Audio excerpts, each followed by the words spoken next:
How to negotiate your salary. So you have gone through so many processes searching for jobs, then you have gone through so many interviews, and finally you've gotten a job. And there is another challenge, negotiating your salary.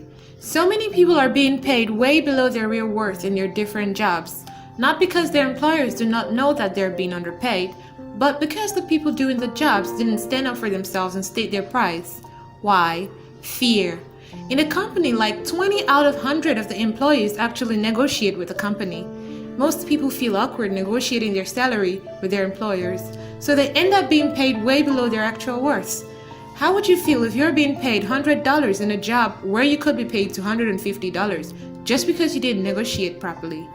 In order to avoid this loss, the first safest thing to do before going on a job hunt is to make sure your bargaining skill is strong.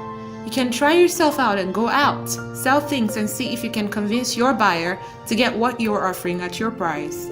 If you are able to get your buyers to buy at your price most times, then you are ready for your salary negotiation. Here are a few tips on how to negotiate your salary to get an amount that is actually worth it. 1. Make your research.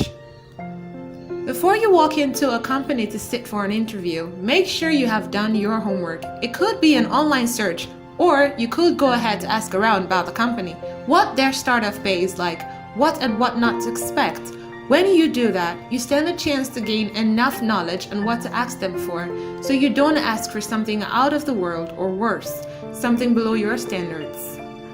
2. Take your shot.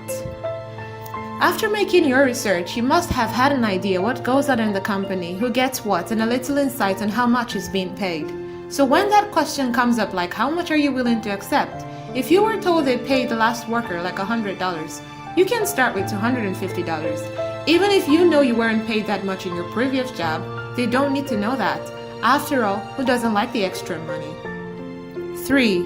Don't give in too easily on their first offer. It can be very tempting, especially if the job gotten is one you have been desiring for a long time. So all you want to do is jump into it and take whatever is being given to you without considering if it is worth it.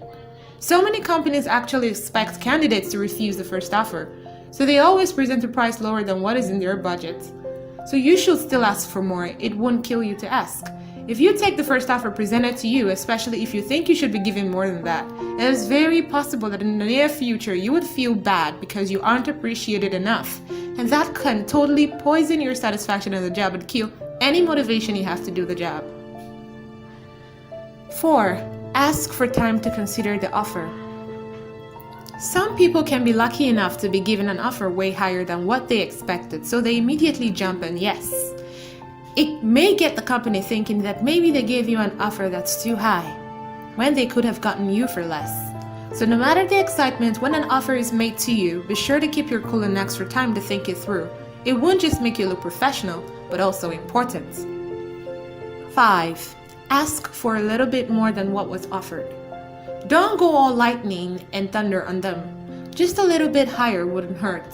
Let's say you want to get paid $50,000 per year, and they made an offer of $45,000 per year. So what you are going to do is add a little more on what you actually want and ask for $55,000 per year. You would notice that they will finally fall back from the $55,000 you asked for to the $50,000 you wanted. So in order to get your best offers, just ask for more than what you really want, and their offer would definitely get to what you had in mind. 6. Keep your problems to yourself. It can be tempting to play the cards of telling them about what you're going through and how many bills you've got to pay. But who doesn't? Everyone has bills to pay, so telling your employer about all the problems you have to solve will just reduce your self-worth and make you look like a beggar. Instead, you would want to show just how much you're worth by telling them to consider all you can bring to the table. The places you have managed, your experiences, and how much of an asset you can be to the company if you're given the chance to show your worth. 7. Ask for other options. If the employer is unable to provide the salary amount you asked for, you don't need to lose hopes. They may be able to offer other forms of compensation. Be ready to ask for more other options in a situation where the employer immediately lets you know they cannot increase the salary offer. In some cases, they may just be as valuable or more than money. So if you don't get exactly what you asked for, you might want to ask for other benefits you'd be getting as a worker in the company that aren't monetary. 8.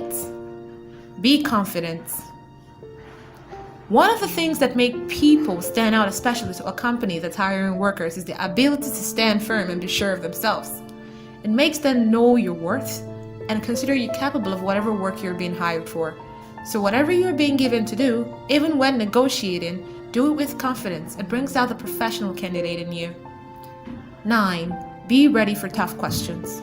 Most people are being met with questions they didn't even see coming. This takes them unawares and makes them stutter or sweat or sometimes say things that are not true just to impress their employers.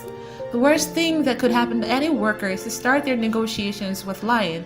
So before you sit for that interview, make sure you've gathered your facts in order to answer the questions satisfactorily so that when you request for a pay, they'd be happy to give it to you. 10. Do not be afraid to walk away. In some cases, an employer may not be able to meet your salary requirements or offer any benefit that will make it worth it for you. Then you need to decide if it is what you're willing to take on. If it is less stressful than your current position, closer to home, or offers you more time, you may not mind taking a lower salary. However, if it isn't something you can deal with, then you should consider walking away. Sometimes these companies just want to see if you truly know what you want. If they notice that you are willing to walk away, they may consider giving you what you want or something close to it.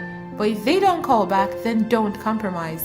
Look elsewhere and check out other opportunities out there, because yes, there are other opportunities out there. So why take something you may not be happy about in the future when there is a huge possibility of getting something more comfortable for you out there? Make your choice wisely. Thanks for watching. Don't forget to subscribe, like, and share this video, and drop a comment because we would like to know what you think about this video. Bye for now.